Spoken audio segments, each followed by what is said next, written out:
লোকসানে তেজগাঁ শিল্পাঞ্চলে বন্ধ হয়ে গেছে মুক্তিযোদ্ধা কল্যাণ ট্রাস্টের 3টি কারখানা। অব্যবস্থাপনার কথা বলছে সাবেক কর্মচারীরা, বিকল্প চিন্তা সরকারের। একই রোগ নির্ণয়ে ডায়াগনস্টিক সেন্টারগুলোর রিপোর্টে কোনো মিল নেই। একই সেবায় নেওয়া হচ্ছে আলাদা চার্জ, মান যাচাইয়ের আশ্বাস স্বাস্থ্য বিভাগের। বন্যার ক্ষতি কাটিয়ে রংপুরে এবার আমনের বাম্পার ফলনের আশা কৃষকের। কদিন পরেই শুরু হবে ধান কাটা ও মাড়াই। এবং অর্থনীতিতে গতি ফেরাতে ভোক্তা ব্যয় বাড়ানোর পরিকল্পনা চীনের। যৌথ অংশীদারিত্বমূলক ব্যবসার সম্প্রসারণের তাগিদ অর্থনীতিবিদদের।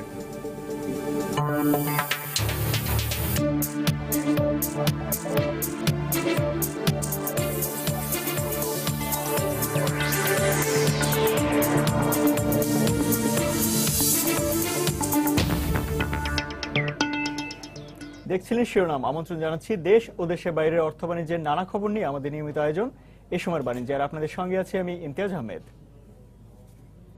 দর্শক, অর্থ বাণিজ্যের অন্যান্য খবরের সঙ্গে আজ আমরা আলোচনা করব তেজগাঁও শিল্প এলাকা নিয়ে। আর এ নিয়ে কথা বলতে আমাদের স্টুডিওতে উপস্থিত হয়েছেন স্থপতি মোবাশ্বের হোসেন। স্থপতি মোবাশ্বের হোসেন, আপনাকে সময় স্টুডিওতে স্বাগত জানাচ্ছি। ধন্যবাদ। আমরা তেজগাঁও শিল্পাঞ্চলে বিভিন্ন দিক নিয়ে আলোচনা করব, তার আগে এই বিষয়ে রিপোর্টগুলো দেখে আসি।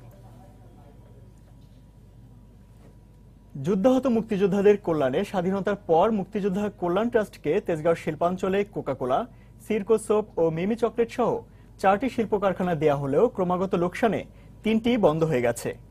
এলাকার জনপ্রতিনিধি ও ট্রাস্টের শ্রমিক নেতাদের অভিযোগ, অব্যবস্থাপনা, অনিয়ম ও অদক্ষতার কারণেই এসব শিল্প কারখানা চালাতে পারেনি কল্যাণ ট্রাস্ট। এদিকে মুক্তিযুদ্ধ বিষয়ক মন্ত্রী জানিয়েছেন, বন্ধ থাকা শিল্প কারখানাগুলো নিয়ে বিভিন্ন প্রস্তাব চিন্তা করছে সরকার। তেজগাঁ শিল্প এলাকা নিয়ে হাজিরা শিউলির 3 পর্বের ধারাবাহিকের 3য় ও শেষ পর্ব দেখুন আজ। সাবানের কাঁচামাল তৈরি হতো মুক্তিযোদ্ধা কল্যাণ ট্রাস্ট পরিচালিত মেটাল প্যাকেজ নামের এই কারখানায়। লোহার কয়েকটি দণ্ড কারখানার অস্তিত্বের জানান দিলেও বর্তমানে ভবন ছাড়া আর কিছুই নেই। আর মামলা করে সেটিও দখল করে রেখেছে ইজারাদার। একইভাবে আমেরিকার কোকাকোলা কোম্পানির বিক্রয় পরিবেশক তাবানি বেভারেজ একসময় লাভজনক ছিল। 2005 থেকে ক্রমাগত লোকসানের কারণে কোকাকোলা চুক্তি বাতিল করে কাঁচামাল সরবরাহ বন্ধ করে দিলে এটিও বন্ধ হয়ে যায়। একমাত্র চালু মিমি চকলেটও চলছে খুঁড়িয়ে। ট্রাস্টের সাবেক কর্মচারীদের অভিযোগ, শীর্ষ কর্মকর্তাদের অব্যবস্থাপনা ও দুর্নীতির কারণে লাভজনক কারখানাগুলো মুক্তিযোদ্ধা কল্যাণ ট্রাস্ট চালাতে পারেনি। তাদের অব্যবস্থাপনার কারণেই তো যে মালগুলি 3 মাসের এলসি করার কথা, সেই নিয়ে আমরা 2 বছরের মাল নিয়ে আসছি। 3 মাস পরে দেখা গেল আবার আন্তর্জাতিক বাজার রেট কমে গেল। পরবর্তী মাল বিক্রি করতে গিয়া দেখা গেল যে বিভিন্ন প্রতিষ্ঠানের সাথে প্রতিষ্ঠানের সাথে কল্যাণ ট্রাস্টের প্রতিষ্ঠানগুলো কুলাই আসতে পারে না। এক্ষেত্রে মূল্যবান শিল্প প্লট ফেলে না রেখে কাজে লাগানোর পরামর্শ দিয়েছেন এই ব্যবসায়ী নেতা। অনেকগুলো জমি প্লট কিন্তু বেদখল হয়ে আছে, বিভিন্ন মামলা মোকদ্দমায় জর্জরিত। আমি মনে করি সরকার এগুলো অ্যাকোয়ার করে প্রকৃত মালিকদের কাছে করে, অথবা সরকার নিজস্ব কিছু করতে পারে। এ বিষয়ে মন্ত্রী জানান, তেজগাঁ সহ দেশের বিভিন্ন স্থানে মুক্তিযোদ্ধা কল্যাণ ট্রাস্টের বন্ধ হয়ে যাওয়া শিল্প কারখানাগুলোর অবস্থা বিবেচনা করে 3 ধরনের বিকল্প চিন্তা করছে সরকার। প্রথম একটা প্রস্তাব প্রাইভেট পার্টনারশিপ, আরেকটা প্রস্তাব আছে ডেভেলপারদের কাছে দিয়ে এগুলো করে বিক্রি করে দেওয়ার জন্য। তৃতীয় একটা প্রস্তাব আছে বর্তমান বাজার মূল্যে কোন জমির দাম কত সেই দাম ধরে প্রকাশ্য নিলামের মাধ্যমে বিক্রি করে দেওয়া। বর্তমানে ঢাকা, চট্টগ্রাম সহ দেশের বিভিন্ন এলাকায় মুক্তিযোদ্ধা কল্যাণ ট্রাস্টের 32টি শিল্প কারখানার মধ্যে 29টি বন্ধ। হাজিরা শিউলি, সময় সংবাদ, ঢাকা। দর্শক, আমরা রিপোর্টটি দেখলাম। এবার এ বিষয়ে বিস্তারিত আলোচনা করব স্থপতি মোবাশ্বের হোসেনের সাথে। আমরা রিপোর্টটিতে যেমনটি দেখতে পেলাম যে মুক্তিযোদ্ধা কল্যাণ ট্রাস্টকে যে তেজগাঁ শিল্পাঞ্চলের প্রায় 4টি শিল্প কারখানাকে দেওয়া হয়েছিল তাদের দায়িত্বে, কিন্তু বিভিন্ন সময় সেই কারখানাগুলো তারা আসলে চালাতে পারেনি। 3টি বন্ধ হয়ে গেছে কিংবা বেহাত হয়ে গেছে। তো আসলে কারণটা কি? এর জন্য আসলে ব্যর্থতার জন্য কি ব্যবস্থাপনাই দেয় নাকি অন্য কোনো কারণ রয়েছে? আমার মনে হয় শিল্প এলাকা, তেজগাঁ শিল্প এলাকা নিয়ে কথা বলার আগে সামগ্রিকভাবে মুক্তিযোদ্ধা কল্যাণ ট্রাস্টের জন্ম, তার পরিণতি, তার প্রাপ্তি এবং ফেইলিওরটা নিয়ে যদি আমরা আলাপ করি, তাহলে তেজগাঁর ঘটনা নিজেই বের হয়ে আসবে। দেশ স্বাধীন হওয়ার পরে আমরা যদি স্বাধীনতার পূর্বের কথা চিন্তা করি, বাংলাদেশে সত্যিকার অর্থে বড় ব্যবসায়ী এবং ইন্ডাস্ট্রিয়ালিস্ট সবই ছিল পাকিস্তান ভিত্তিক মানুষজন, নন বেঙ্গলি। আমাদের আঙ্গুলে গোনা 2-1 ছিলেন ইন্ডাস্ট্রিয়ালিস্ট, যেরকম একে খান চিটাগাংয়ের। আর এরপরে নাম বলাই খুব কঠিন। আমরা কটেজ ইন্ডাস্ট্রির সাথে জড়িত ছিলাম এবং এইসব মূল্যবান ব্যবসা, ইন্ডাস্ট্রি এবং এগুলির জায়গা জমি সরকার থেকে তারাই নিয়ে ভোগ করত। স্বাধীনতার পরে এরা যখন চলে যায় এগুলি মানে সম্পূর্ণ মালিকবিহীন অবস্থায় থাকে। জাতির পিতা বঙ্গবন্ধু দেশে ফিরে আসার পরে মুক্তিযোদ্ধাদেরকে নিয়ে তখন সবচেয়ে বড় চিন্তার কারণ ছিল। অজস্র মুক্তিযোদ্ধা আহত ছিল এবং সাধারণ মানুষ মুক্তিযুদ্ধ করেছিল যাদের অর্থ ছিল না, খাবার ছিল না। এগুলি সমস্ত কিছু চিন্তা করে সরকার এগুলি সরাসরি মানুষজনকে না দিয়ে এই মুক্তিযোদ্ধা কল্যাণ ট্রাস্ট তৈরি করে। এবং আমার দৃষ্টিতে, আমি এই কথা বহুবার বহু জায়গায় বলেছি, বাংলাদেশের জন্মের পরে দ্য বিগেস্ট ইন্ডাস্ট্রিয়ালিস্ট হয়েছিল মুক্তিযোদ্ধা কল্যাণ ট্রাস্ট। আজকে যদি আমরা সত্যিকার অর্থেই এই স্বাধীনতার পর থেকে 40 বছর এটাকে সঠিকভাবে এবং সুষ্ঠুভাবে পরিচালনা করতে পারতাম, we could be the Tata বিরলার পর্যায়ে এই প্রতিষ্ঠানটাকে নিয়ে যেতে পারতাম। সেই ধারাবাহিকতার আসলে ছন্দপতনের কারণ দুটি কারণ। ছন্দপতনটা শুরু থেকে হয়েছে। একটা হচ্ছে এই এতগুলি প্রতিষ্ঠান রাতারাতি পাওয়ার পরিপ্রেক্ষিতে এগুলি পরিচালনা করার মতন লোকবল কিন্তু আমাদের দেশে ছিল না, জ্ঞান ছিল না।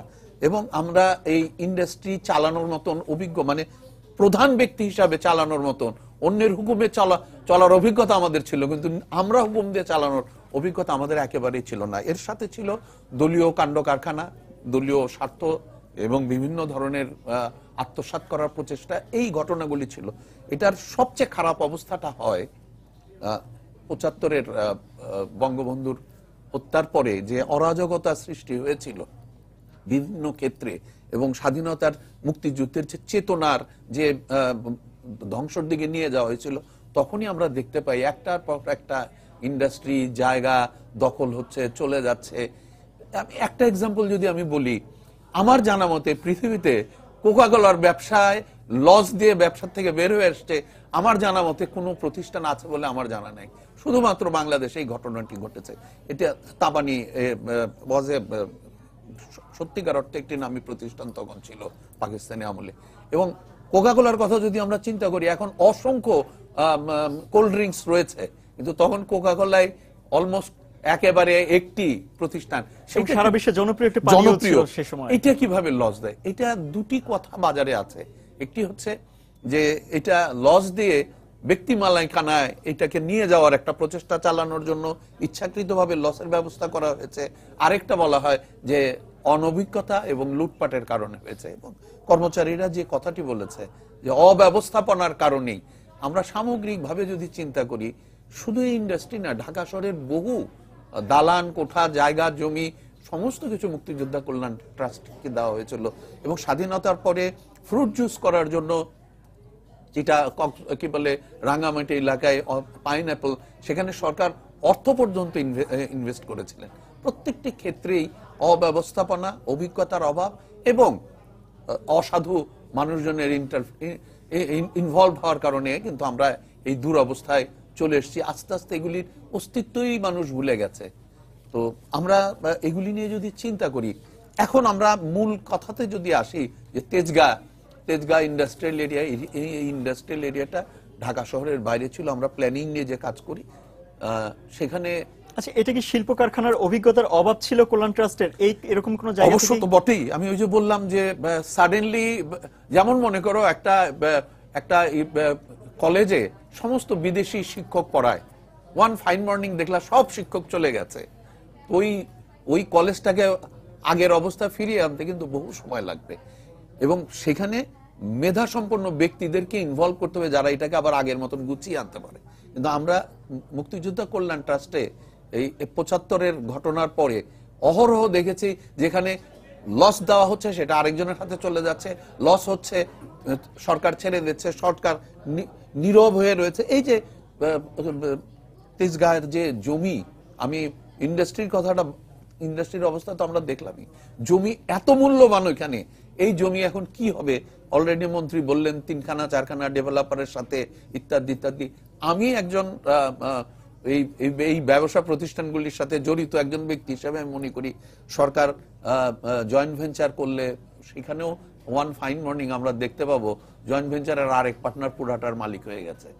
এর চেয়ে সবচেয়ে ভালো উনি যে প্রস্তাবটি দিয়েছেন যে অবশ্যই আমি মনে করি এটাকে প্রথম প্রায়োরিটি দেওয়া উচিত, সেটা হচ্ছে যে নিলামে এই জমিগুলি বিক্রি করা, অকশনের মাধ্যমে সর্বোচ্চ দর যে দেবে সর্বোচ্চ সুযোগ সুবিধা দেবে, সে তার কাছে বিক্রি করে মুক্তিযোদ্ধা কল্যাণ ট্রাস্টের এই টাকাগুলি যদি ব্যাংকেও ফিক্সড ডিপোজিট করে রাখতো, তার আয় থেকেও আমাদের এই মুক্তিযোদ্ধাদের পরিবার পরিজনকে প্রচন্ড রকম সহযোগিতা করা সম্ভব। এছাড়া সরকার আর 3 ধরনের নতুন পরিকল্পনার কথা বলছে, তো সে বিষয়টা যদি একটু বলতেন। না, ওই যে পরিকল্পনা বললো যে ডেভেলপারের সাথে জয়েন্ট ভেঞ্চার করবে, তা ডেভেলপারের সাথে জয়েন্ট ভেঞ্চার করার আমরা অনেকগুলি প্রকল্প দেখলাম যে ডেভেলপার, যেখানে আমাদের দেশে ডেভেলপার এখন সবচেয়ে কম পয়সা পায়, কম ফ্ল্যাট পায়, কিন্তু সরকারের যখনই ডেভেলপারের সাথে কোনো প্রকল্প করছে দেখা যায় যে ডেভেলপার 60% নিয়ে যাচ্ছে 40%। কারণ এটার আমরা ইনভেস্টিগেশন করে দেখেছি, ডেভেলপার 60% নিয়ে 60% পায় না, 60% 30% হর্তাকর্তাদেরকে পার্সেন্টেজ দিতে হয়, যে কারণে ওনারাও এনকারেজ করেন তুমি 60% নাও, আমাকে 30% দাও, আমার 60%-এর দরকার নেই। এই যে ঘটনাগুলি ঘটছে অহরহ, এগুলি একদম এস্টাবলিশড ফ্যাক্ট।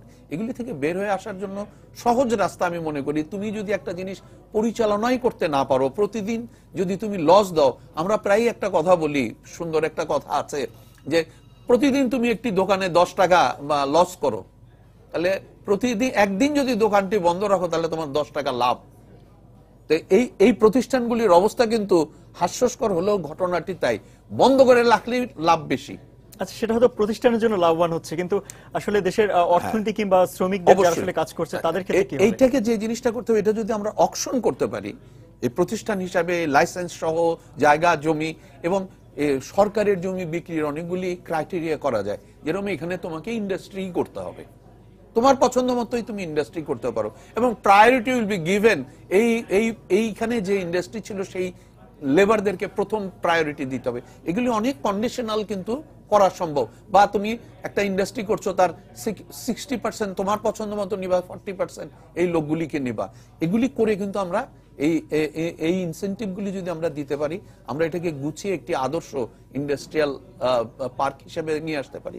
তবে আমাদের প্ল্যানিং একটি জিনিস কিন্তু এসছে যে তেজগাঁ ইন্ডাস্ট্রিয়াল এরিয়াতে আমরা আর ইন্ডাস্ট্রি রাখার পক্ষপাতী না, সেখানে ওই ইন্ডাস্ট্রিগুলি হতে পারে যেরকম আইটি ইন্ডাস্ট্রি হতে পারে, যেগুলিতে মিনিমাম লোকবল লাগে কিন্তু জায়গা এবং সুন্দর লার্নিং প্রসেসের ভিতর হতে পারে। সেক্ষেত্রে তো আমরা দেখতে পাচ্ছি যে ঢাকা এবং ঢাকার আশেপাশে বেশ কয়েকটি আইসিটি পার্কও গঠন করা হচ্ছে। এটা তেজগাঁতেও হতে পারে, এইসব জায়গাগুলিতে হতে পারে। আর অকশন করে যদি বিক্রি করা হয়, সেখানে কিন্তু অনেক ফেসিলিটিজ আসার সম্ভাবনা, কারণ সরকারিভাবে এই প্লটগুলিকে, এই তেজগাঁ এলাকার প্লটগুলিকে বর্তমানে সামগ্রিকভাবে এটা এখন হার্ট অফ দ্য সিটি, এটা কিন্তু ছিল ঢাকা শহরের একেবারে বাইরে। এটা ছিল আয়ুর্বেদীয় মেডিসিন বানানোর পুরা গার্ডেন ছিল ব্রিটিশ পিরিয়ডে। এটা ছিল সুন্দর একটি বিভিন্ন ধরনের ঔষধি গাছের ইতিহাস যদি আমরা দেখি। পরবর্তীতে ঢাকা শহরের পাশেই ইন্ডাস্ট্রিয়াল জোন করা হয়, এবং এই ইন্ডাস্ট্রিয়াল জোনটা যদি তখনকার পার্সপেক্টিভে আমরা চিন্তা করি, অলমোস্ট একটি আদর্শ রাস্তাঘাট সমস্ত কিছু বিরাট বিরাট করে করা। এখন এটাকে কমার্শিয়াল রেসিডেন্সিয়াল মাল্টিপারপাস হিসাবে, মানে পরবর্তীতে এটাকে আসলে বিভিন্ন জায়গায় চলেছে। যেমনটা বলছিলাম যে বিরতির আগে যেমনটা কথা হচ্ছিল যে তেজগাঁ শিল্প এলাকা আসলে গঠন করা হয়েছিল যে ঢাকা শহরের বাইরে একটি শিল্প অঞ্চল হিসেবে, কিন্তু এখন আমরা দেখতে পাচ্ছি যে আসলে ঢাকার কেন্দ্রবিন্দুতে পরিণত হয়েছে। তো আসলে ঢাকার কেন্দ্রবিন্দুর মধ্যে এই ধরনের একটি শিল্পাঞ্চল, যারা আবাসিক রয়েছে, আবাসন ব্যবস্থা রয়েছে, তাদের জন্য আসলে কতটুকু স্বাস্থ্যসম্মত মনে হচ্ছে? পরিবেশগতভাবেই এখন এখানে শিল্প স্থাপন করার জন্য, যেগুলি মানে আমরা সাধারণভাবে যেসব শিল্প মনে করি, ধুমা হবে, কেমিক্যাল হবে ইত্যাদি, এই শিল্পগুলির কিন্তু অনুমতি আর দেওয়া হচ্ছে না। পরিবেশ অধিদপ্তর থেকে কোনো অবস্থায় অনুমতি দেবে না। এখানে শিল্প করা যেতে পারে, যেরকম আইটি সেক্টরের শিল্প করা যেতে পারে, যেখানে শ্রমিকের সংখ্যা অজস্র না। গার্মেন্টস ইন্ডাস্ট্রিরও পারমিশন এখন এখানে দেওয়া হচ্ছে না, ঢাকার বাইরে চলে যাওয়ার জন্য এনকারেজ করা হচ্ছে। তো তবে এই জায়গাতে এখন আমরা তাহলে কি করতে পারি? আমি একটুখানি আবার একটা কথায় যাই যে স্বাধীনতার পরে বঙ্গবন্ধুকে হত্যা করার পরে যে ঘটনাটি ঘটেছে, আমি এইটার সাথে এটা ওতপ্রোতভাবে জড়িত। আমরা 71-এর মুক্তিযুদ্ধ এবং শেষ পর্যন্ত আমরা যত রাজাকার, আলবদর এবং শত্রু সৈন্য মেরেছি, তার চেয়ে বোধহয় অনেক বেশি স্বাধীনতা পরে মুক্তিযোদ্ধাদেরকে হত্যা করা হয়েছে। তথাকথিত বিচারের নামে হাজার হাজার মুক্তিযোদ্ধা, সশস্ত্র বাহিনীর মুক্তিযোদ্ধা, বাইরের মুক্তিযোদ্ধাদেরকে এলিমিনেট করা হয়েছে। সত্যিকার মুক্তিযোদ্ধা যারা ছিল, আমরা শুরু থেকেই দেখতে পাই, খালেদ মোশাররফ থেকে আরম্ভ করে কাকে হত্যা করা হয়নি, বিচারের নামে কতজনকে হত্যা করা হয়। যদি যাদের জন্য এই প্রতিষ্ঠান, তাদেরকে হত্যা করতে যদি আমি ভয় না পাই, তাহলে তার প্রতিষ্ঠানকে গিলে খাওয়া আমার জন্য অসম্ভব সহজ। আমি গিলে না খেলেও যাদের হাতে এইটার অধিকার রয়েছে, তারা আওয়াজেই বুঝতে পায় যে এখানে কিছু করলে পারে কোনো ক্ষতি। প্রতিষ্ঠানের প্রকৃত মালিক যারা, তারা আসলে এখান থেকে ছিটকে পড়েছে। শুধু না, তাদেরকে এলিমিনেট করা হয়েছে। তো এই সামগ্রিক অবস্থা যদি পর্যালোচনা করি আমরা, মুক্তিযোদ্ধা কল্যাণ ট্রাস্ট যে কল্যাণের বাণী নিয়ে এসেছিল এবং বঙ্গবন্ধু যে স্বপ্ন দেখেছিলেন যে মুক্তিযোদ্ধাদেরকে দেশের সবার আগে সব রকম সুযোগ সুবিধা দিতে হবে, এটা ঠিক রিভার্স হয়ে যায়। মুক্তিযোদ্ধাদেরকে হত্যা করা যেরকম একটি অকল্পনীয় চিন্তা, অকল্পনীয় ঘটনা, ঠিক একইভাবে এই প্রতিষ্ঠানটিকেও ধ্বংস করা হয় এই একই পদ্ধতিতে। আমরা এখন মনে করি, আমি ব্যক্তিগতভাবে একজন স্থপতি হিসাবে, একজন প্ল্যানিং এর মানুষ হিসাবে, এইখানে যে জায়গাগুলি রয়েছে, আমি বিশেষভাবে মনে করি যে যদি সম্ভব হয় এখানে মুক্তিযোদ্ধাদেরকে যদি আমরা ফ্ল্যাট দিতে চাই, তাহলে এখানে আমরা হাউজিং করতে পারি। কারণ এখন যে অনুমতি দেওয়া হয়েছে, এখানে হাউজিং এবং কমার্শিয়াল তো মিক্সড যদি হয়, এখানে মুক্তিযোদ্ধাদের হাউজিং করা যেতে পারে। যেরকম সরওয়ার্দী হসপিটালের সামনে মুক্তিযোদ্ধাদের, পঙ্গু মুক্তিযোদ্ধাদের যে আশ্রয়স্থল ছিল, সেটাও আমরা আন্দোলন করছিলাম, সেটা কিন্তু এখন সুন্দর তাদের আবাসস্থল হয়েছে। এখানেও এই জিনিস করা যেতে পারে, মুক্তিযোদ্ধাদের এইসব 15 তলা 10 তলা 15 তলা আবাসস্থল করে সুন্দর করা যেতে পারে। আর একটি অল্টারনেটিভ হচ্ছে, কারণ মুক্তিযোদ্ধাদের ভাতাকে যদি আমরা বৃদ্ধি করতে চাই, এখানে যে জমি আছে বহু টাকায় বিক্রি করা সম্ভব যদি সত্যিকার অর্থে অ্যালটমেন্টের পরিবর্তে অকশন, ওপেন অকশন যদি করে। কারণ বর্তমান মুক্তিযোদ্ধা মন্ত্রণালয়ে যিনি মন্ত্রী রয়েছেন, উনি অসম্ভব সৎ একজন মানুষ এবং ওনারকে আমরা সবাই ভীষণ রকম শ্রদ্ধা করি, ভালোবাসি। আমি ওনার কাছে বিশেষভাবে অনুরোধ করব যে উনি যেন প্রায়োরিটি দেন অকশনের মাধ্যমে বিক্রি করে এই টাকাটি বিভিন্ন খাতে রেখে এটার আয় দিয়ে মুক্তিযোদ্ধাদেরকে, এবং ব্যাংক বা কোনো জায়গায় অর্থ রাখা মানে হলো এখান থেকে চুরি করার সম্ভাবনাটা অনেক কম থাকে, মিসইউজ করার সম্ভাবনা অনেক কম থাকে। তারপরেও যদি প্রয়োজন হয় মুক্তিযোদ্ধাদের জন্য আবাসস্থল কিন্তু এখানে করা যেতে পারে, কারণ এখানে আর ইন্ডাস্ট্রির অনুমতি দেওয়া হবে না। তাহলে যে ইন্ডাস্ট্রিগুলো এখানে রয়েছে সেগুলো আসলে কিন্তু এইগুলি তো মুক্তিযোদ্ধা কল্যাণ ট্রাস্টের ইন্ডাস্ট্রি। যে তথ্য তোমরা একটু আগে দিলা, তাতে প্রমাণিত হয় বন্ধ রাখলে পারে লাভ বেশি। অর্থাৎ এই যে শ্রমিকদের বেতন ইত্যাদি ইত্যাদি সঠিকভাবে যদি পরিচালনা না করা হয়, আর একটা ডিকেইং একটা ইন্ডাস্ট্রিকে উপরে তুলতে হলে আর অনেক বেশি শক্তির প্রয়োজন হয়। নতুন একটা জিনিস করা অনেক সহজ, কিন্তু ধ্বংসপ্রাপ্ত একটা জিনিসকে উপরের দিকে তুলতে হলে অনেক বেশি শ্রম মেধার প্রয়োজন, যেটি মুক্তিযোদ্ধা কল্যাণ ট্রাস্ট প্রমাণ করেছে 40 বছরে। তাদের এই সেক্টরে কোনো অভিজ্ঞতা কোনোদিনই তৈরি হয় নাই, বরং গিলে খাওয়ার অভ্যাসটা অনেক বেশি বেড়ে গেছে 40 বছরে। আমি মনে করি এখন যেটুকু আমাদের হাতে আছে, মুক্তিযোদ্ধাদের স্বার্থে আমরা যদি ব্যবহার করতে চাই, দেশের সূর্য সন্তানদেরকে যদি আমরা সহযোগিতা করতে চাই, তাহলে একটি সুষ্ঠু পরিকল্পনার মাধ্যমে কাজ করা। এবং একই সাথে আমি মন্ত্রী মহোদয়কে বলবো যে মুক্তিযোদ্ধা বিভিন্ন প্রতিষ্ঠানের বাইরেও সুশীল সমাজ থেকে যারা মুক্তিযোদ্ধা ছিলেন, তাদের একটা বাইরের একটা কমিটির ভিতরে 2-4 জন সদস্য রাখা, যারা প্রশ্ন করতে পারবেন, যারা প্রশ্নের উত্তর নিতে পারবেন, যাতে এটাকে সুষ্ঠুভাবে পরিচালনা তাদের দাবিগুলো আসলে উঠে আসে। আরেকটি বিষয় জানতে চাই, সেটা হলো যে তেজগাঁ শিল্পাঞ্চল বলতে আসলে সেখানে বিভিন্ন ধরনের সুযোগ সুবিধা সরকার বিভিন্ন সময় তৈরি করে রেখেছে। আর আপনি প্রথমেই বলছিলেন যে রাস্তাঘাট সেখানে রয়েছে সেগুলো বেশি চওড়া, এবং সব ধরনের যে সুযোগ সুবিধাগুলো শিল্পাঞ্চলের জন্য যেগুলো দরকার সেগুলো সেখানে রয়েছে। তো এই সুযোগকে কাজে লাগিয়ে কি আসলে এখানে শুধু আবাসন করা উচিত, নাকি এখানে অন্য কোনো পরিকল্পনায় গেলে সেটা লাভজনক হবে? আমরা প্ল্যানার্স হিসাবে একটা জিনিস প্রচন্ড রকম বাধা দিচ্ছিলাম, সেটা হচ্ছে যে মেন রোডটা আমাদের ঢাকা শহরের সাথে সমগ্র বাংলাদেশের যোগাযোগের একটা প্রধান সড়ক। আমরা এই সড়কের পাশের যে প্লটগুলি আছে সেগুলিকে আমরা কোনোভাবেই কমার্শিয়াল করার পক্ষপাতী না। কিন্তু যাই হোক, সরকার এবং বিভিন্ন চাপে সরকার স্বীকার করে নিয়েছেন যে এটা কমার্শিয়াল করা হবে। আমি একটা এক্সাম্পল দিলে বুঝতে পারবা যে রাস্তার দুই পারে দুটি যদি 20 তলা বিল্ডিং ওঠে, এবং এখানে যদি এক একটা বিল্ডিং এ 500টা গাড়ি আসে, এবং কমার্শিয়াল এলাকায় একটা পার্টিকুলার টাইমে পিক আওয়ারে গাড়ি যায়, তাহলে সামনাসামনি এই 100 বা 150 ফিট চওড়া রাস্তার পাশে যদি 1000 গাড়ি, চিন্তা করে দেখো 1000 গাড়ি 1 ঘন্টার মধ্যে যদি আসে, তাহলে এই রাস্তাটা কিন্তু যান চলাচলের জন্য আর কাজ করবে না। বর্তমানে মতিঝিলে আমরা যেমনটা দেখতে পাই, আসলে মতিঝিল তো অফিস তবু সময়ে মতিঝিলের বাইপাস রয়েছে, এটার কিন্তু বাইপাস নাই। এটা আমরা যদি ইয়ের থেকে পুরো নতুন এয়ারপোর্ট থেকে এই ঢাকার ভিতর দিয়ে এটাতে চলে যাওয়ার কথা চিন্তা করি, এটাকে ফ্রি রাখতে হবে। যদি আমরা প্রস্তাব করেছি যদি কমার্শিয়াল করাই হয়, সেক্ষেত্রে হাইট এবং ফার রেস্ট্রিক্টেড করা হোক। আর একটি কঠিন জিনিস আমরা বলেছি, যেহেতু ইন্ডাস্ট্রিয়াল এরিয়া খুব নাইসলি প্ল্যান, কোনো অবস্থাতে মেইন রোড থেকে এই প্লটে প্রবেশের অনুমতি না দেওয়া, অর্থাৎ সাইড রোড থেকে গাড়ি ঢুকবে এবং বের হবে, তাহলে প্রধান সড়কের উপরে চাপ অনেক কমানো সম্ভব। আর মিক্সড যদি করা যায়, এই কমার্শিয়াল, রেসিডেন্সিয়াল এবং আমাদের যদি প্রতিষ্ঠানগুলিকে সুযোগ দেওয়া যায়, তাহলে এই জায়গাটায় একটু ভাইব্রেন্ট হবে, মানুষজন থাকবে, ইন্ডাস্ট্রি থাকবে। ইন্ডাস্ট্রি থাকবে না, থাকলেও ইন্ডাস্ট্রির জন্য স্পেশালাইজড ইন্ডাস্ট্রির জন্য কিছু জায়গা করা যেতে পারে। এখানে খেলার মাঠ রয়েছে, হসপিটাল রয়েছে, অর্থাৎ একটা ইন্ডাস্ট্রিয়াল বেল্ট তৈরি করার জন্য, আদর্শ ইন্ডাস্ট্রিয়াল বেল্ট তৈরি করার জন্য যেসব সুযোগ সুবিধা এখানে কিন্তু সবকিছুই ছিল, সেগুলিকে আমরা এখন জনগণের সেবায় ব্যবহার করতে পারি। আমরা এই কি ধরনের ব্যবহার আমরা করতে পারি, যেহেতু ঢাকার মধ্যবর্তী স্থানে এখন আমাদের চিন্তায় ছিল যে এই জায়গাটা এত সুন্দরভাবে প্ল্যানিং করা আছে, এখানে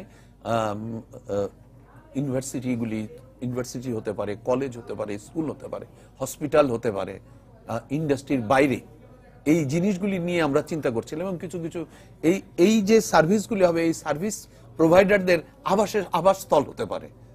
এই জিনিসগুলি যদি হতো, তাহলে কিন্তু এখানকার চেহারা কমপ্লিটলি একটা অন্য জায়গায় পৌঁছে যেত। যেরকম আমরা ঢাকা ইউনিভার্সিটি ক্যাম্প এলাকায় যখন আমরা ঢুকি, অন্যরকম ফিল করি। ওখানে কিন্তু শুধু ঢাকা ইউনিভার্সিটি নাই, অনেকগুলি শিক্ষা প্রতিষ্ঠান রয়েছে, আর্ট কলেজ রয়েছে, ইত্যাদি ইত্যাদি, এবং প্রচুর লোকজন যাওয়া আসা করছে, কিন্তু তার একটা আলাদা আমেজ রয়ে গেছে। এই জায়গাটাকে এইভাবে চিন্তা করা যায়। আর আমি বারবার বলবো যে ইন্ডাস্ট্রি যদি করাই লাগে, আইটির জন্য একটা বিরাট এলাকা রেখে সেটা করা যেতে পারে। সরকার থেকে কিন্তু বলা হচ্ছে যে তেজগাঁকে আসলে নতুন করে সাজানোর একটি পরিকল্পনা করা হচ্ছে। আমরা তো নতুন করে সাজানোর কথা বলি, দেশ পরিবর্তন, কিন্তু কি করতে চাই কেউ জানি না, এবং প্রত্যেকে তার নিজের মতন করে চিন্তা করে। স্থপতি হিসেবে আপনার পরামর্শ কি? আমরা প্রথম থেকে বলেছি যে এখানে কোনো অবস্থায় কমার্শিয়াল মেন রোডের প্লটগুলিতে কোনো অবস্থায় না দেওয়া। কমার্শিয়াল হলে একেবারে মেন রোডকে আমরা ধ্বংস করে ফেলবো, কিন্তু সরকার অলরেডি সিদ্ধান্ত নিয়েছে এটা কমার্শিয়াল এবং এই কি বলে রেসিডেন্সিয়াল এই হিসাবে ডিক্লেয়ার করার সিদ্ধান্ত নিয়েছে। যদি কমার্শিয়াল করেও বারবার আমরা বলছি যে হাইটটা যেন রেস্ট্রিকশন করা হয়, এবং কত ফার পর্যন্ত দেওয়া যাবে, তাতে হবে কি এইটার লোডটা অনেক কমানো সম্ভব হবে, এবং একটি সুন্দর রাস্তা হিসাবে, এলাকা হিসাবে এটাকে ডেভেলপ করা সম্ভব। আচ্ছা, তো সেটা আসলে কতটুকু শিল্প বান্ধব, কিংবা আমরা আবাসিক বান্ধব কোন দিকে আসলে যাব? শিল্প বান্ধব আর বলতে পারবো না, এটাকে বলবো ঢাকা শহরের একটি আদর্শ আবাসস্থল, এবং তার সাথে যেসব একটি বসবাসযোগ্য এলাকা তৈরি করার জন্য যেসব ফ্যাসিলিটিস গুলি দরকার, যেরকম স্কুল দরকার, কলেজ দরকার, ইউনিভার্সিটি দরকার, হেলথ কমপ্লেক্স দরকার, সেগুলি কিন্তু আনুষঙ্গিক অবস্থা রয়ে গেছে। এবং এখানে বেশ কিছু টেলিভিশন স্টেশন, মিডিয়া সেন্টারগুলি চলে এসছে। অর্থাৎ এই এলাকাটাতেই জ্ঞানীগুণী ব্যক্তিদের পদচারণা এবং জ্ঞান আরোহণের পদচারণাতে মুখরিত হওয়া। আরেকটা বিষয় যে শিল্পাঞ্চলের যে তেজগাঁয়ের, সেখানে মিডিয়া পল্লী নামে যে জায়গাগুলো ছিল, সেটা আসলে ভারী শিল্প কারখানার মধ্যে পড়ে না, কিন্তু সেই জায়গাগুলো আসলে যথেষ্ট ব্যবহার হয়নি। তো এই জায়গাটার কি আসলে ব্যবহার সম্ভব কিনা? এইখানে বাংলাদেশের সবচেয়ে বড় প্রবলেম হলো, যার যখন যেখানে শক্তি থাকে, কোনো না কোনো নামে সে জায়গা দখল করে। সমগ্র বাংলাদেশে জায়গা দখল করার একেবারে সরকারের সর্বোচ্চ পর্যায় থেকে নিচের দিকে যার যেখানে সুযোগ আছে, 1 ইঞ্চি জায়গা হলো সে দখল করে রাখতে চায়। এমনকি আমরা দেখতে পেলাম কিছুদিন আগে যে নদীর পার দখল করা হয়েছে বঙ্গবন্ধু মসজিদ দিয়ে, অর্থাৎ বঙ্গবন্ধুকে লাইসেন্স হিসাবে ইউজ করে মসজিদ মাধ্যমে। এই যে এই অসম প্রতিযোগিতা এবং দখল করার যে প্রচেষ্টা, এবং তার বিভিন্ন সরকার এই জায়গায় কিছুতেই শক্তি প্রয়োগ করতে পারছে না, আইনের শাসন প্রতিষ্ঠা করতে পারছে না। হোয়ারেজ এই তেজগাঁ ইন্ডাস্ট্রিয়াল জোন যে এত সুন্দরভাবে এটাকে ডেভেলপ করা সম্ভব, এটাকে আধুনিক ঢাকা শহরের একটা অংশ হিসেবে তৈরি করা সম্ভব, এবং টোটাল প্ল্যানিং। আমরা যে কথাটা বারবার বলি, যে আমি তোমাকে যদি একটা এক্সাম্পল দেই, ধরো ধানমন্ডিতে একটা প্লটে 20টা ফ্ল্যাট হয় ধরে নাও, তাহলে 2 বিঘা জমিতে 80টা ফ্ল্যাট হয়, 4 বিঘা জমিতে আরো এইভাবে 4 বিঘা জমিতে 80টা ফ্ল্যাট হয় যদি আমরা 20টা করে করি, তাহলে 4 বিঘা জমির ভিতরে যদি আমি 1 বিঘা জমিতে একটা 20তলা বিল্ডিং করি, তাহলে প্রতি 4 বিঘাতে আমি 1 বিঘা জমি আবাসস্থল করলাম, আর 3 বিঘা জমি কিন্তু আমরা উন্মুক্ত রাখতে পারি। সৃষ্টিকর্তা আমাদেরকে স্কাই ইজ দ্য লিমিট দিয়েছে। আসলে আমাদের যে অল্প জায়গা রয়েছে সেগুলোকে আরো বেশি সঠিকভাবে ব্যবহার করা দরকার, ব্যবহার করা, পরিবেশ বান্ধব ভাবে ব্যবহার করা। আমরা চাইবো এইখানকার আবাসস্থলগুলি যদি ওইভাবে উন্মুক্ত স্থানগুলি রেখে যদি আমি উপরে যাই তাহলে কোনো প্রবলেম নাই। আমরা কিন্তু রিভার্সটা করছি, প্রথমে সুউচ্চ ভবন বানাচ্ছি, তারপরে উন্মুক্ত স্থান রাখা যে বাধ্যতামূলক ওইটাকেও গিলে খেয়ে ফেলছি। অর্থাৎ প্রথম অনুমতি দিচ্ছি যে তুমি 50% জায়গা খালি রাখবা আর 50%-এ দালান বানাবা। আমি করলাম কি 50% আগে দালান বানালাম, তারপরে যে 50% খালি আছে ওইটাও একদিন। তার মানে আসলে আমাদের পরিকল্পনার অভাব, পরিকল্পনার অভাব না, পরিকল্পনা ইমপ্লিমেন্ট করার অভাব। এবং একটা কথা আমি প্রায়ই বলে থাকি যে architects, engineers, planners can come up with excellent design, excellent proposal, but the implementation lies with the politician. আমাদের পলিটিশিয়ানদের এই মেধাটাকে চর্চা করেন না, তারা নিজেরা যখন যা মনে করেন সেটাকে আমরা আশা করব যে আপনার এই পরামর্শগুলো সরকার গ্রহণ করবে এবং এই বিষয়গুলো আসলে সরকার দেখবে। আমাদের সময় স্টুডিওতে আসার জন্য আপনাকে ধন্যবাদ। আপনাকেও ধন্যবাদ। একই রোগ নির্ণয়ে ডায়াগনস্টিক সেন্টারগুলোর রিপোর্টে মিল না থাকায় বিভ্রান্তিতে পড়ছে সাধারণ মানুষ। পাশাপাশি একই সেবার বিপরীতে এক এক প্রতিষ্ঠান আদায় করছে এক এক রকম অর্থ। কোনো কোনো ক্ষেত্রে প্রতিষ্ঠান ভেদে একই পার্থক্য কয়েক গুণ সেবা মূল্যে। সর্বসাধারণের জন্য সহনীয় মাত্রায় আনতে একটি জাতীয় পদ্ধতি নিরূপণের পরামর্শ বিশিষ্ট চিকিৎসকের। ডায়াগনস্টিক সেন্টারগুলোর মান যাচাইয়ের পাশাপাশি বিভিন্ন শ্রেণীতে ভাগ করে সেবা মূল্য ক্রয় ক্ষমতার মধ্যে আনার আশ্বাস স্বাস্থ্য বিভাগের। বিস্তারিত মুজাহিদ শুভ রিপোর্টে। প্রায় 2 বছর আগে মায়ের গর্ভে থাকা ফুটফুটে এই শিশুটিকে মৃত ঘোষণা করেছিলেন চিকিৎসক। একবার নয়, দুবার নয়, বেসরকারি ডায়াগনস্টিক সেন্টারে 3বার টেস্টে প্রমাণিত মৃত বাচ্চাটি জীবিত হয়ে মায়ের কোল আলোকিত করে ভুল প্রমাণিত করে সকল পরীক্ষাকে। আমার বাচ্চা হওয়ার সময় আমাকে 3টা মেডিকেল নিয়ে গেছে, নিয়ে যাওয়ার পরে 3 জায়গায় আলট্রাসোনোগ্রাম করছে, বলছে যে আমার বাচ্চা মারা গেছে। মৃত বাচ্চা বের করার সময় বাচ্চা কান্না করে উঠছে। কান্না শুনে আমরা জানতে পারলাম, আমাদের অভিভাবক জানতে পারলো যে আমার বাচ্চা জীবিত। 1982 সালের পর চিকিৎসা ফি নির্ধারণে নতুন মানদণ্ড প্রণয়ন না করায় স্বেচ্ছাচারী প্রায় সব বেসরকারি ডায়াগনস্টিক সেন্টার। রাজধানীর কয়েকটি ডায়াগনস্টিক সেন্টার ঘুরে দেখা গেছে প্রতিষ্ঠান ভেদে মেডিকেল টেস্টের ফি এর পার্থক্য 4 থেকে 6 গুণ। সরকারি হাসপাতালে ইউরিন টেস্টে মাত্র 20 টাকা নেওয়া হলেও বেসরকারি প্যাথোলজিতে নেওয়া হচ্ছে 150 থেকে 300 টাকা পর্যন্ত। পাশাপাশি অহরহ ভুল চিকিৎসা আর প্রতিষ্ঠান ভেদে একই রোগের পরীক্ষার রিপোর্ট ভিন্ন হওয়ায় বিভ্রান্তিতে পড়ছে সাধারণ মানুষ। রাশিয়াতে পড়তে যাওয়ার জন্য মেডিকেল টেস্ট করি, কিন্তু সেখানে আমার এইচআইভি পজিটিভ ধরা পড়ে। আমি তো এটা মেনে নিতে পারি নাই। অন্য একটা মেডিকেল সেন্টারে আবার পুনরায় টেস্ট করি, তো আমার কোনো সমস্যা ধরা পড়েনি। একটা টেস্ট ডায়াগনস্টিক করতে গেলে আমি 1000 টাকা, অন্য জায়গায় 3000 টাকা, ইভেন 5000, এমনকি আপ টু 10,000 টাকা পর্যন্ত। চিকিৎসার মান নিয়ন্ত্রণের পাশাপাশি সেবা মূল্য মানুষের সাধ্যের মধ্যে আনতে একটি জাতীয় পদ্ধতি নিরূপণের পরামর্শ বঙ্গবন্ধু মেডিকেল বিশ্ববিদ্যালয় উপাচার্যের। একটা ভুল রিপোর্টের মাধ্যমে মানুষের জীবনের মধ্যে একটা বড় ধরনের আঘাত না আসে, সেদিকে আমাদের সবারই সজাগ হওয়া উচিত। বেসরকারি ক্লিনিকের মালিক সমিতি আছে, তাদের এই বিষয়গুলো আমার মনে হয় উদ্যোগ নেওয়া উচিত, যে এটা মানুষের ক্রয় সীমার মধ্যে কিভাবে রাখা যায়। ডায়াগনস্টিক সেন্টারগুলোকে বিভিন্ন শ্রেণীতে ভাগ করে সবার জন্য চিকিৎসা ফি সহনীয় মাত্রায় আনার পরিকল্পনার কথা বললেন স্বাস্থ্য অধিদপ্তরের পরিচালক। 600 প্রতিষ্ঠানকে আমরা অলরেডি নোটিশ দিয়েছি। 25টি প্রতিষ্ঠান আমাদের সিলগালা করা আছে, বাতিল করছি প্রায় 30টা। কোনো প্রতিষ্ঠান যদি তার ন্যূনতম কোয়ালিটি নাই বা এই প্রতিষ্ঠান দিয়ে জনস্বাস্থ্যের কোনো বিঘ্নিত হতে পারে, তাদেরকে আমরা ইমিডিয়েটলি বন্ধ করে দেওয়ার ব্যবস্থা করছি। 138 কোটি টাকা ব্যয়ে রাজধানীর এই শেরেবাংলা নগরে নির্মিত হচ্ছে ইনস্টিটিউট অব রেফারেল ল্যাবরেটরি। রাজধানী সহ সারা দেশের প্যাথোলজি ও ডায়াগনস্টিক সেন্টারগুলোর মান যাচাই ও নিয়মিত তদারকির লক্ষ্যে এই ইনস্টিটিউট গুরুত্বপূর্ণ ভূমিকা রাখবে বলে আশাবাদ চিকিৎসক সহ স্বাস্থ্য বিভাগের। মুজাহিদ শুভ, সময় সংবাদ, ঢাকা। রংপুরের এখন যেদিকে দুচোখ যায় শুধু সবুজাব ধান আর ধান। কদিন পরেই শুরু হবে কাটা, মারাই আর নবান্নের উৎসব। সবকিছু মিলে কৃষকের মুখে এখন হাসির ঝিলিক। আর কৃষি বিভাগও আশা করছে ধানের বাম্পার ফলনের।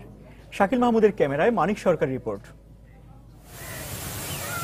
দুদফা বন্যার পরও রংপুরের মাঠে মাঠে এখন শুধুই ধান। কদিন পরেই পরিণত হবে সোনালী ধানে। শুরুতে বন্যায় খানিকটা ক্ষতি হলেও পরবর্তীতে পুনরোপণ এবং সার, কীটনাশক, সর্বোপরি আবহাওয়া অনুকূলে থাকায় ভালো ফলনের স্বপ্ন দেখছেন কৃষক। কারেন্ট পোকা ধরতো, সে কারেন্ট পোকাটা এবার নাই।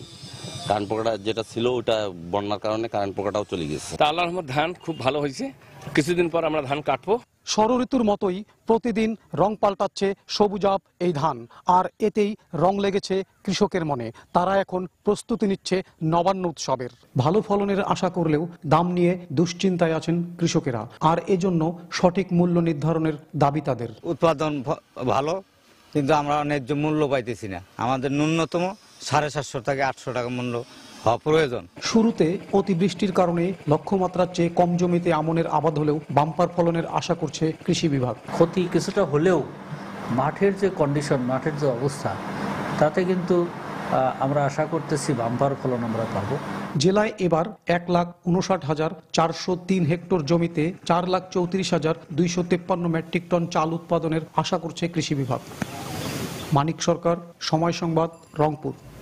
সরকারি কর্মচারীদের টাইম স্কেল এবং সিলেকশন গ্রেড বহালের ব্যাপারে প্রধানমন্ত্রীর সাথে আলোচনা করে সিদ্ধান্ত নেওয়া হবে বলে জানিয়েছেন অর্থমন্ত্রী আবুল মাল আব্দুল মুহিত। সকালে সচিবালয়ে বিসিএস কমিটির সাথে বৈঠকে একথা বলেন অর্থমন্ত্রী। সেটা হচ্ছে না, এটা একটু সময় লাগবে। আমি in any case I want to finalize it in December.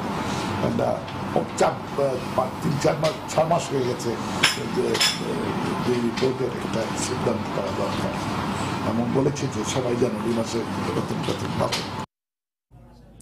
রাষ্ট্রীয় প্রতিষ্ঠানের শ্রমিকদের মজুরি নির্ধারণের জন্য জাতীয় মজুরি ও উৎপাদন নির্ধারণী কমিশন গঠনের প্রস্তাব নীতিগত অনুমোদন দিয়েছে অর্থনৈতিক বিষয় সংক্রান্ত মন্ত্রিসভা কমিটি। বুধবার অর্থমন্ত্রী আবুল মাল আব্দুল মুহিতের সভাপতিত্বে অনুষ্ঠিত কমিটির বৈঠকে 5টি প্রস্তাবের অনুমোদন দেওয়া হয়। এ সময় পিপিপির আওতায় ঝিলমিল আবাসন প্রকল্পের বহুতল ভবন নির্মাণের নীতিগত অনুমোদনও দেয় কমিটি। পরে সরকারি ক্রয় সংক্রান্ত মন্ত্রিসভা কমিটির বৈঠকে 9টি প্রস্তাব অনুমোদন পায়। এর মধ্যে আউটসোর্সের মাধ্যমে ভারতীয় নাগরিকদের ভিসা প্রাপ্তির ক্ষেত্রে বিশেষ সুবিধা নিলে অতিরিক্ত $3.98 বাড়তি ফি নেওয়ারও প্রস্তাব অনুমোদন দেওয়া হয়। এছাড়া 4 লাখ টন সার কেনার প্রস্তাবও অনুমোদন দেয় ক্রয় কমিটি।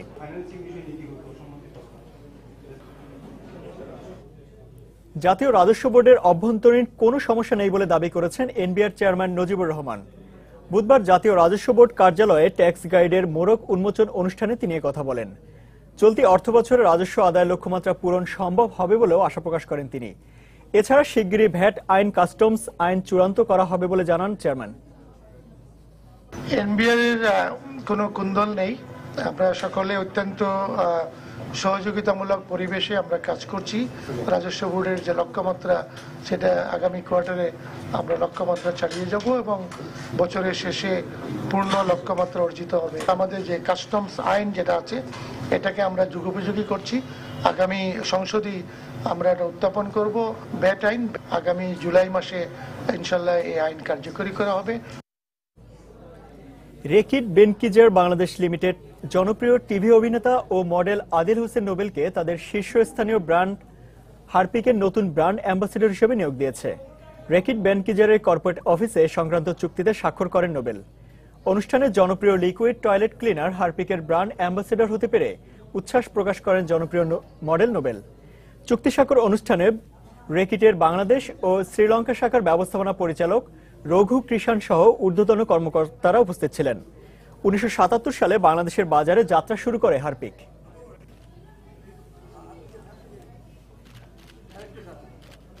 এবার দেশে বাইরে অর্থ বাণিজ্যের খবর। অর্থনীতিতে গতি ফেরাতে এবার ভোক্তা ব্যয় ও ভোগ্যপণ্যের বাজার চাহিদা বাড়ানোর পরিকল্পনা করছে চীন। পাশাপাশি নতুন শিল্প কারখানা স্থাপন ও উৎপাদন বাড়াতে বিদেশি বিনিয়োগের হার বাড়াতে চাইছে দেশটির সরকার। অন্যদিকে রপ্তানি বাড়াতে দেশের বাইরে যৌথ অংশীদারিত্বমূলক ব্যবসার সম্প্রসারণ প্রয়োজন বলে মনে করছে চীনের অর্থনীতিবিদরা। গেল বছরের নভেম্বরের পর থেকে এখনো পর্যন্ত ৬ দফায় ব্যাংক ঋণের সুদের হার কমিয়েছে চীনের কেন্দ্রীয় ব্যাংক। অর্থনীতিতে গতি ফেরাতে ইউয়ানের মান কমানো সহ বিভিন্ন আর্থিক প্রণোদনা কর্মসূচিও নিয়েছে দেশটি। এরপরেও চলতি বছরের কোনো প্রান্তিকেই ৭% প্রবৃদ্ধির লক্ষ্যমাত্রা ছাড়িয়ে যেতে পারেনি চীন। উল্টো গেল অক্টোবরে কমেছে ক্রয় উৎপাদন খাতের কার্যক্রম। মূলত বিশ্ববাজারে চীনা পণ্যের চাহিদা এবং অভ্যন্তরীণ বাজারে বিক্রি কমে যাওয়াকেই এজন্য দায়ী করছেন বিশ্লেষকরা। এমন পরিস্থিতিতে অর্থনীতির গতি বাড়াতে ২০১৬ থেকে ২০২০ সাল পর্যন্ত ৫ বছর মেয়াদী বিশেষ কর্মপরিকল্পনা গ্রহণ করেছে চীন। এতে ভোক্তা ব্যয় ও ভোগ্যপণ্যের চাহিদা বাড়াতে চাইছে দেশটি। সম্প্রতি শেষ হওয়া পঞ্চম অধিবেশন শেষে এমন কথাই জানিয়েছে কমিউনিস্ট পার্টি অব চায়নার কেন্দ্রীয় কমিটি। সাধারণ ছুটির দিনগুলোতে আর কোথাও বেরোতে গেলে ভোক্তা ব্যয় এবং ভোগ্যপণ্যের চাহিদা বেড়ে যায়। তাই জনগণের মাঝে অবসর যাপন এবং ভ্রমণের প্রবণতা বাড়াতে হবে। আর এই ব্যয় আর্থিক প্রবৃদ্ধির পাশাপাশি জনগণের আয় এবং জীবনযাত্রার মান উন্নীত করতে সহায়তা করে, যা গোটা অর্থনীতিকে চক্রাকারে সমৃদ্ধ করতে পারে। রপ্তানি ও ভোক্তা ব্যয়ের হার বাড়ানোর সাথে গৃহীত পরিকল্পনায় এবারে বিদেশি বিনিয়োগকারীদেরও পাশে চাইছে চীন। আর উন্নয়নের অংশীদার হতে আগ্রহ প্রকাশ করেছে ইউরোপের শক্তিশালী অর্থনীতির দেশ জার্মানি।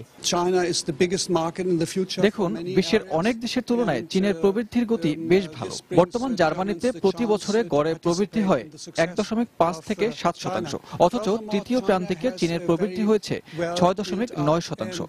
আর চীনে বিনিয়োগ করা জার্মান প্রতিষ্ঠানগুলো এতে বেশ সন্তুষ্ট। এদিকে দেশের বাইরে ব্যবসা সম্প্রসারণে কৌশলী হওয়ার কথা বলছেন চীনা অর্থনীতিবিদরা। চীনে আরো শিল্প কারখানা স্থাপনে অবশ্যই আন্তর্জাতিক বিনিয়োগকারী প্রয়োজন, তবে দেশের বাইরে বাড়াতে হবে যৌথ অংশীদারিত্বমূলক ব্যবসা, যা আমাদের উৎপাদিত পণ্যের রপ্তানি বাড়াতে সাহায্য করবে। এছাড়াও কারখানায় উৎপাদনের হার, যোগাযোগ এবং আবাসন খাতের উন্নয়ন জরুরি বলেও মনে করছেন তারা। এজি মাহমুদ, সময় সংবাদ। যুক্তরাজ্যের নিজের প্রয়োজনে ইউরোপীয় ইউনিয়নে থাকা প্রয়োজন বলে জানিয়েছেন দেশটির অর্থমন্ত্রী জর্জ অসবর্ন। সম্প্রতি যুক্তরাজ্যের নীতি নির্ধারক ও ব্যবসায়ীদের অংশগ্রহণে ফেডারেশন অব জার্মান ইন্ডাস্ট্রির উদ্যোগে আয়োজিত এক অনুষ্ঠানে তিনি কথা বলেন। তবে এক্ষেত্রে ইউরোজোনের কোনো সিদ্ধান্ত কিংবা ব্যয় যুক্তরাজ্যের উপর জোর করে চাপিয়ে দেওয়া যাবে না, সেটিও নিশ্চিত করতে হবে বলে জানান তিনি। এছাড়া ইউরোপের অর্থনীতির উন্নয়নে যুক্তরাজ্য ও জার্মানিকে একযোগে কাজ করতে হবে বলে জানান জর্জ অসবর্ন। ইউরোপীয় ইউনিয়নে যুক্তরাজ্যের থাকবে কিনা সে বিষয়ে ২০১৭ সালে গণভোট হওয়ার কথা রয়েছে দেশটিতে। ই কমার্স ওয়েবসাইট অ্যামাজন ও ইবে ব্যবহার করে কেউ বিক্রয় কর ফাঁকি দিলে তার দায়ভার প্রতিষ্ঠান দুটিকেই নিতে হবে। সম্প্রতি সংবাদ মাধ্যমে বিবিসি এমন কথা জানিয়েছে। ইউরোপীয় ইউনিয়নের আইন অনুযায়ী পণ্য কেনাকাটায় ক্রেতা বা গ্রাহকের ফাঁকি দেওয়া কর পরিশোধ করতে হবে ই কমার্স সাইটগুলোকেই। এজন্য প্রতিষ্ঠান দুটির অনলাইনে কেনাকাটায় কর আদায়ে নজরদারি বাড়ানো উচিত বলে মনে করছেন বাজার বিশ্লেষকরা। বিভিন্ন দেশে অনলাইনে পণ্য বিক্রয়ের ক্ষেত্রে কর ফাঁকি দেওয়ার ঘটনা ঘটছে বলেও অভিযোগ রয়েছে। তবে এমন অভিযোগ অস্বীকার করেছে প্রতিষ্ঠান দুটো। এদিকে ইতিমধ্যেই বিক্রয় কর পরিশোধের বিষয়ে গ্রাহকদের সচেতন করা হয়েছে বলে জানিয়েছে অ্যামাজন ও ইবে। সম্প্রতি যুক্তরাজ্যের অনলাইন প্রতিষ্ঠানগুলোর এক জরিপে দেখা গেছে অনলাইন কেনাকাটায় প্রতি বছর প্রায় $200 কোটি বিক্রয় কর ফাঁকির ঘটনা ঘটছে দেশটিতে।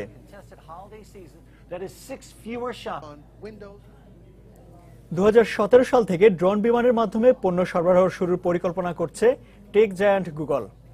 প্রজেক্ট উইং নামের বিশেষ এই পরিকল্পনা ঘোষণা দিয়েছে প্রকল্প প্রধান ডেভিস ভোস। তবে এ প্রকল্পে কি ধরনের ড্রোনের ব্যবহার কিংবা পণ্য সরবরাহ করা হবে তা জানানো হয়নি। তবে গুগলের অ্যালফাবেট শাখা এই প্রকল্প নিয়ে কাজ করবে বলে জানানো হয়েছে। 2014 সাল থেকে এই প্রকল্প নিয়ে কাজ শুরু করে গুগল। এরই মধ্যে পরীক্ষামূলকভাবে ড্রোনের মাধ্যমে পণ্য সরবরাহ শুরু করেছে বিশ্ববিখ্যাত ই কমার্স সাইট অ্যামাজন ও আলিবাবা।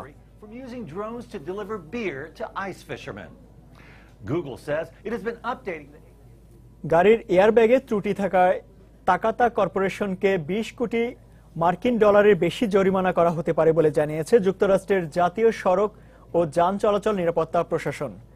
জাপানি প্রতিষ্ঠান তাকাতার এয়ারব্যাগের ত্রুটির কারণে যুক্তরাষ্ট্রের বাজার থেকে এখনো পর্যন্ত প্রায় 1,90,00,000 গাড়ি ফিরিয়ে নিতে হয়েছে 12টি গাড়ি নির্মাতা প্রতিষ্ঠানকে।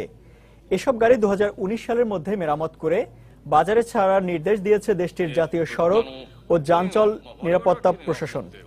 এই ত্রুটির কারণে যুক্তরাষ্ট্রের এখনো পর্যন্ত 7 জনের মৃত্যু ও 100-রও বেশি মানুষ আহত হয়েছে বলে অভিযোগ রয়েছে।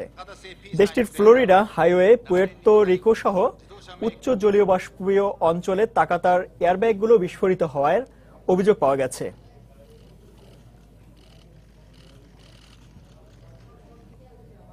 যুক্তরাষ্ট্রের নেব্রাস্কা অঙ্গরাজ্যে প্রস্তাবিত কিস্টোন এক্সেল পাইপলাইনের নির্মাণ প্রকল্পটি মার্কিন সরকারকে পর্যালোচনা করার আহ্বান জানিয়েছে উত্তর আমেরিকার জ্বালানি প্রতিষ্ঠান ট্রান্স কানাডা কর্তৃপক্ষ আরও জানায়, নেব্রাস্কার স্টিলি শহরে 1897 কিলোমিটার দৈর্ঘ্যের এই পাইপলাইনের নির্মাণ কাজ শুরুর আগে প্রকল্পটির বিস্তারিত মার্কিন সরকারকে জানানো প্রয়োজন। পাইপলাইনটি নির্মিত হলে তা কার্বন নিঃসরণ বাড়াবে। মার্কিন বিভিন্ন পরিবেশবাদী সংগঠন এ অভিযোগ করার পর প্রেসিডেন্ট বারাক ওবামা এর বিরোধিতা করবেন বলে আশঙ্কা করা হচ্ছে। এর আগে ফেব্রুয়ারিতে মার্কিন কংগ্রেস প্রকল্পটি নির্মাণ কাজ দ্রুত শুরুর দাবি জানালেও ভেটো দেন ওবামা। এরপর থেকে প্রকল্পটি নির্মাণ কাজ ঝুলে থাকায় এটি আবারও পর্যালোচনার আহ্বান জানায় ট্রান্স কানাডা। প্রস্তাবিত এই পাইপলাইনটি দিয়ে কানাডার আলবার্টা থেকে যুক্তরাষ্ট্রের নেব্রাস্কায় দৈনিক 8,30,000 ব্যারেল অপরিশোধিত জ্বালানি তেল সরবরাহ সম্ভব।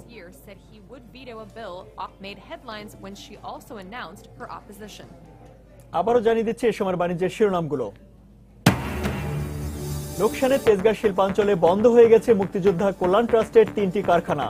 অব্যবস্থাপনার কথা বলছে সাবেক কর্মচারীরা, বিকল্প চিন্তা সরকারের। একই রোগ নির্ণয়ের ডায়াগনস্টিক সেন্টারগুলো রিপোর্টে কোনো মিল নেই। একই সেবায় নেওয়া হচ্ছে আলাদা চার্জ, মান যাচাইয়ের আশ্বাস স্বাস্থ্য বিভাগের। বন্যার ক্ষতি কাটিয়ে রংপুরে এবার আমনের বাম্পার ফলনের আশা কৃষকের। কদিন পরে শুরু হবে ধান কাটা ও মারাই। এবং অর্থনীতিতে গতি ফেরাতে ভোক্তা ব্যয় বাড়ানোর পরিকল্পনা চীনের। যৌথ অংশীদারিত্বমূলক ব্যবসার সম্প্রসারণের তাগিদ অর্থনীতিবিদদের। এই ছিল সময়ের বাণিজ্যে। যে কোনো খবর পেতে ভিজিট করুন সময়নিউজ.tv। সঙ্গে থাকুন সময়ের।